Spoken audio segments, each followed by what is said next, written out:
পরীক্ষাতে বলতে তুমি কোথায় থাকতে চাও? না আমি থাকতে চাই যেখানে মদ জুয়া হবে সেখানে থাকতে চাই। দেখবেন যারা মদ খায় জুয়া খেলে সেখানে কলি ঢুকে থাকে। আর কোথায় থাকতে চাও? না আমি পতিতালয়ে থাকতে চাই, যেখানে পতিতালয় সেখানে থাকতে চাই। আর কোথায়? যেখানে বেশি কলহ হয়। মায়েরা ওই জন্য দেখবেন চেঁচামেচি বেশি করতে নেই, চেঁচামেচি করলে না ব্রেন বেশি কাজ করে না। আপনি ধরুন আপনার স্বামী ধরো এসেছেন, আপনার শাশুড়ি হয়তো আপনাকে কিছু বলেছে, স্বামী হয়তো কাজবাজ করে এসেছে, তার সামনে খাও খাও খাও খাও খাও খাও যদি করতে থাকে, দেখবেন মাথাটা গরম হয়ে গিয়ে একটা এমন হয়তো আপনাকে আঘাত করলো, একবারে বিছনা সজ্জা করে দিল, ওখানে কলি ঢুকে রয়েছে, বুঝলেন? ওই জন্যে কলহ বেশি করতে নেই, ঠান্ডা হয়ে ধীরে সিস্তে বলতে হয়, ঠান্ডা হতে হয়। কলহ যেখানে সেখানে কলি। তাহলে কলির 3 জায়গায় স্থান যখন দিয়ে দিয়েছে, কলি মহারাজ যখন 3টে জায়গায় বিরাজমান, তখন আবার অনুনয় করে বলছেন আপনি তো ধর্মপরায়ণ, আপনি তো বুঝতে পারছেন, আমাকে আরো একটু কৃপা করেন। বলছে কি চাস? না সবাই একটু ঐশ্বর্য ভালোবাসে তো, তাই আমাকে একটু যদি সোনার মধ্যে যদি বসবাস করতে দেন। পরীক্ষিত বলল ঠিক আছে তাই হবে, তুমি সোনার মধ্যে বাস করো। আর যেই কথা বলেছে, আর পরীক্ষিতের মাথায় ছিল সোনার মুকুট। মায়েরা এটা আগের ঘটনা, সর্প জড়ানোর আগের ঘটনা। যেই না বলেছে সোনার মধ্যে আমাকে স্থান দাও, আর পরীক্ষিতের মাথায় ছিল সোনার মুকুট, বাস সোনার মধ্যে প্রবেশ করেছে। আর যেই না সোনার মধ্যে কলি প্রবেশ করেছে, সঙ্গে সঙ্গে বিভ্রান্তি ঘটে গেল, একটা মরা সাপ নিয়ে শৈবিক মুনির গলায় জড়িয়ে দিল।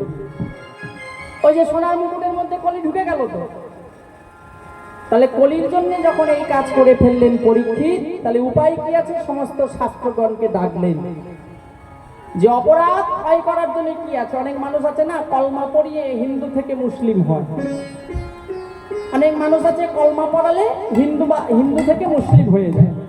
তাহলে মুসলিম থেকে হিন্দু আসবে, তার কি সংস্কার আছে? নিশ্চয়ই কিছু আছে। তাকে বেদান্ত পাঠ করাতে হবে, গীতা পাঠ করাতে হবে, তবে তিনি হিন্দু হবে। আসতে পারবে। তাহলে সংস্কার করতে হবে, কি করতে হবে? 7 দিনের মধ্যে কিভাবে? তো তখন পরীক্ষিত বলছে দেখো বাবা, আমি এই 7 দিন শুধু ভগবানের শরণাপন্নে থাকতে চাই, আর আমি কিছু চাই না। সারা জীবন ভগবানের নাম করছেন, মরতে জানলেই হবে। সারা জীবন ভগবানের নাম করছেন, কিন্তু মরার সময় হরিনাম আর মুখে আসে না কেন? যাজন তো করেননি, অভ্যাস থাকতে হবে। এবার পরীক্ষিতকে সুখদেব গোস্বামী বলল কি, যে তোমাকে কটা উপদেশ দিচ্ছি, তোমাকে 4টে শ্লোকের মধ্যে আমি উপদেশ দেবো। এই 4টে শ্লোককে যদি তুমি মেনে চলতে পারো, তাহলে তুমি মৃত্যুর পরে ভগবানের সান্নিধ্য লাভ করতে পারবে। সেই 4টে শ্লোকের মধ্যে দিয়ে কি না, সৎ হতে হবে আগে। সততাই হচ্ছে ধর্ম। সচ্চিত্ত মার্জন হলেই ভগবানকে আস্বাদন করতে পারবে। ধর্ম আর অন্য কিছু নয়, সৎ হতে হবে বাবা, শতগুণেই ভগবানকে পাওয়া যায়। এবার যেই না পরীক্ষিতকে কৃপা করে দিলেন, তিনি দিবানিশি পরীক্ষিতের সেই ভাগবত শ্রবণ করলেন, সুখদেব গোস্বামী পাঠ শ্রবণ করালেন।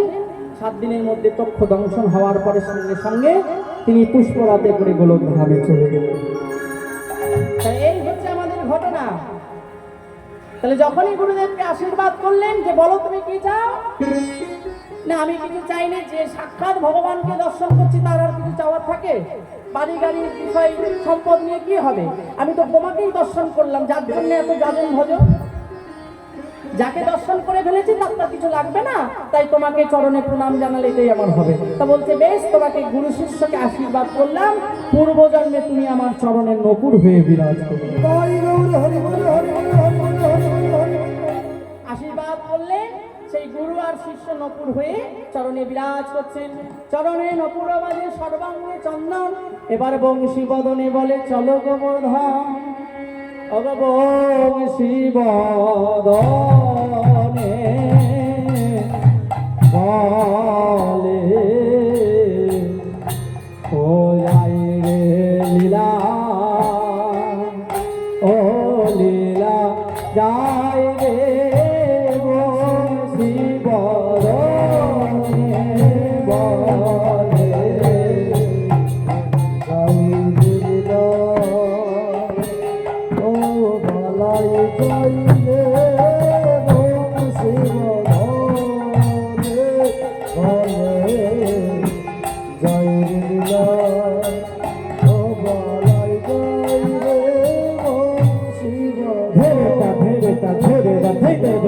तेरे गड़ तेरे ता तेरे ता तेरे ता ते तेरे तेरे खड़ा था तेरे घी तेरे तेरे खड़ा था तेरे गड़ था घी तेरे गड़ हा घी तेरे गड़ हा घी तेरे धो के ता धोड़ता था गड़ घेना नीली ता घेना ता घेना दिन ता गड़ था घी तेरे तेरे खड़ा था तेरे दिन तक तेरे गड़ दिन तक तेरे गड़ हा दिन तक तेरे गड़ हा दिन तक धो के ता धोड़ता था गड़ घेना नीली ता घेना ता घेना दिन ता गड़ घी तेरे तेरे गड़ दिन तक तेरे गड़ दिन तक तेरे गड़ हा दिन तक तेरे गड़ हा दिन तक झंडा दा झंडा झंडा गिंदर गड़ धा दा गिंदर गड़ धा दा गिंदर तक तक ते ते ते ते खटा तक गो दिगिना धा धा ते ते ते ते ते ते धी धी धी ते ते ते ते ते तो तो ते ते ते ते ते खटा तक ना ना तीन तक ते गिंदर गड़ धा दा गिंदर धा गिंदर ओ हे बोले যাই রে শোভা বালাই যাই রে বল শিব হ্যাঁ ভূত থেকে থেকে থেকে ধইয়া ভূত থেকে থেকে থেকে ধইয়া দাদা বালাই দাদা ধই ধনে ধই দাদা ধনে ধই দাদা ধনে ধই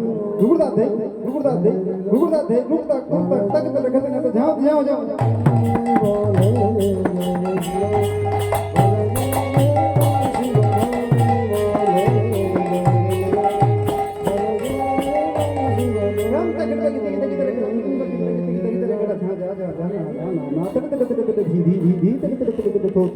देन देन दे खड़ा लगे तेरे खड़ा लगे ना जा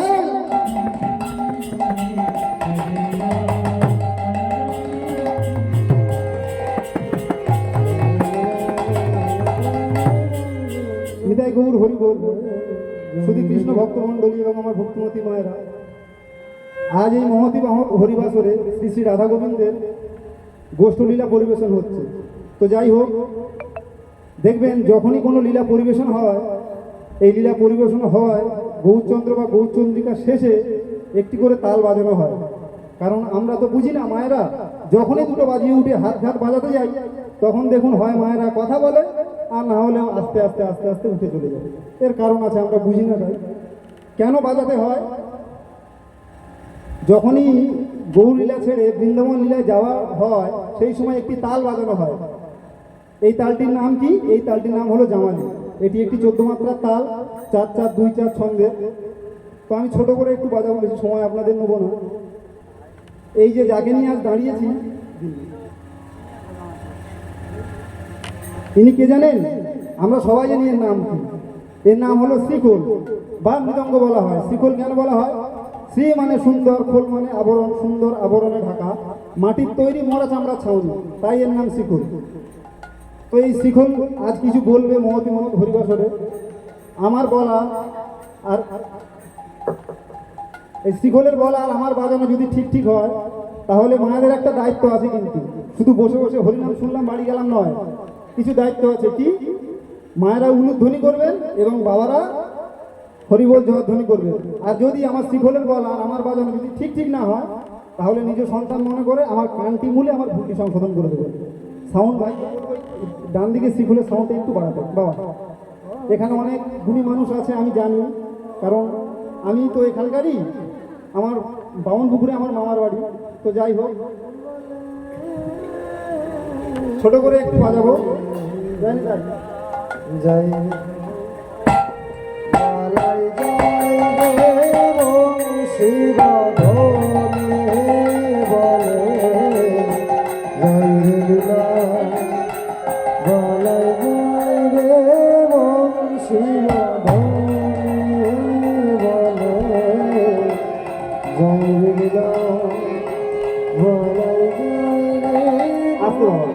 শিখল কি বলছে আজকে বেজে বেজে? শিখল বলছে ধাতে ধাতে ধাতে ধাতে ধাতে ধাতে ধাতে ধাতে ধাতে।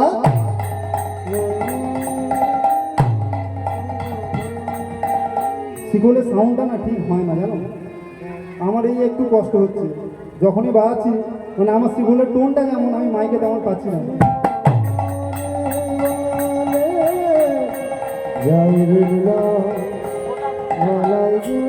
শিখল আজকে কি বলছে? ধাতাতে ধাতাতে বলছে? বলছে না। শিখল কি বলছে? শিখল বলছে নাচো তো নাচো তো নাচো তো নাচো তো নাচো তো নাচো তো নাচো তো।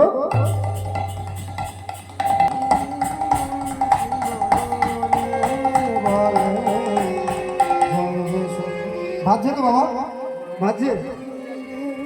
শুধু নাচো তো নাচো তো করছে না, আমাদের এই পদাবলী, মহাজন পদাবলী একটি ভাবধারা আছে। শুধু কীর্তন গাইলাম নাচলাম তা নয়, তিনটি ধারা, নৃত্য গীত ও বাদ্য, এই তিন ধারা নিয়ে হয় কীর্তন। তো শিখল কি বলছে? নাচতে বলছে। শুধু নাচতে বললে নাচা যায়? নাচা যায় না, নাচতে গেলে বোলবানির প্রয়োজন হয়। শিখল তার বোলবানিতে কি বলছে?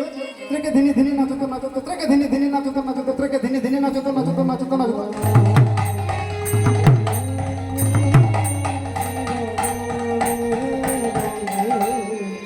আর কি বলছে শিখল? ধন্য ধন্য নদিয়া নাগর, ধন্য ধন্য নদিয়া নাগর। নদিয়াকে কেন ধন্য ধন্য করলেন? এই নদিয়াতেই, নবদ্বীপ নদিয়াতেই আমার মহাপ্রভু জন্মেছিলেন। তাই শিখল বেজে বেজে বলছে ধন্য ধন্য নদিয়া নাগর, না যত সব ভক্ত কবর। নিতাই রঙ্গে মাতিয়া, আহা নিতাই রঙ্গে মাতিয়া, নিতাই রঙ্গে মাতিয়া।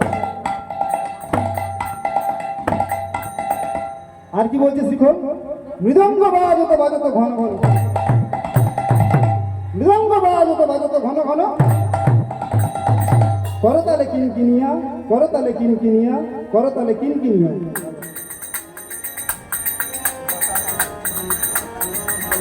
এই এই এই যে করতাল বাজছে, এই করতাল কে জানেন তো? করতাল সাক্ষাৎ নিত্যানন্দ মহাপ্রভু। আর এই শিখল, শিখল হলো মহাপ্রভু। তো যাই হোক, শিখল আর কি বলছে? দুটি দুটি দুটি ভাই, দুটি দুটি দুটি ভাই, চৈতন্য নিতাই, চৈতন্য নিতাই, রাধা দেয়াও, রাধা দেয়াও, গুরু রাধা দেয়াও। শ্রীকৃষ্ণ চৈতন্য কীর্তন আনন্দে বাজত হলো, শ্রীকৃষ্ণ চৈতন্য কীর্তন আনন্দে বাজত হলো। সবশেষে কি বলছে শিখল? তা থুইয়া, তা থুইয়া, তা থুইয়া, তা থুইয়া।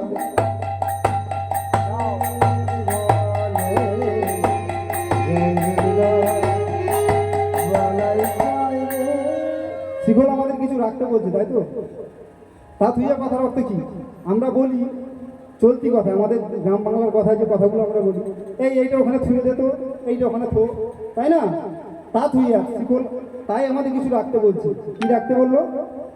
অন্য কিছু নয়, আমাদের অহংকারের কিছু বিষয় আসে। তাই আজ অহংকার নয়, যে যেখানে যে অবস্থায় থাকি না কেন, সকলে কণ্ঠে কণ্ঠ মিলিয়ে বলবো, বলো ভাই গৌর নিতাই, বলো ভাই গৌর নিতাই।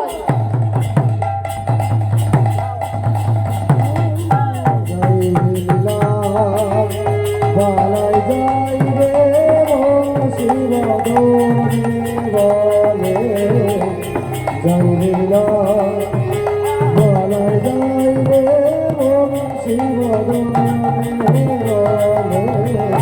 যাই লীলা ও বালাই যাই রে।